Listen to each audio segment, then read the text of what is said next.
ታሪክን የኋሊት በጊዜው አስደንጋጭና ከ100 በላይ የሚሆኑ ሰዎች የሞቱበት የሞስኮ ቲያትር እገታ ያጋጠመው የዛሬ 23 ዓመት በዛሬዋ ቀን ነበር። ከሶቪየት ኅብረት መበታተን በኋላ በሩሲያ ደቡብ የሚገኙት ቼቼንያዎች የመገንጠል ጥያቄ አንስተው የትጥቅ ትግል ጀምረው ነበር። ትግላቸው ከግንባር ከመዋጋት ጨምሮ በከተሞችም የሽብር ተግባር መፈጸምን ያካትታል።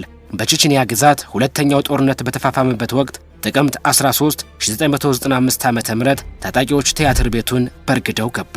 በሞስኮ የሚገኘው ድብሮብካ ቲያትር ከ900 በላይ የሚሆኑ ተመልካቾች የሙዚቃ ቲያትር እያሳየ ነበር። ተመልካቾች ሁለተኛውን ትርኢት ለማየት በከፍተኛ ጉጉት በሚጠብቁበት ወቅት ፊታቸውን በጭንብል የሸፈኑና የጦር መሳሪያ የታጠቁ ታጣቂዎች መድረኩን ወረሩት። አንዳንዶቹ ተመልካቾች በመድረኩ ላይ የሚያዩት የታጣቂዎች ግርግር የትርኢቱ አካል መስሏቸው በፈገግታ ይመለከታሉ። ግን ፈገግታቸው ብዙም አልቆየም። ታጣቂዎቹ ወደ ሰማይ ጥይት መተኮስ ሲጀምሩ ተመልካቾች መታገታቸው ገባቸው።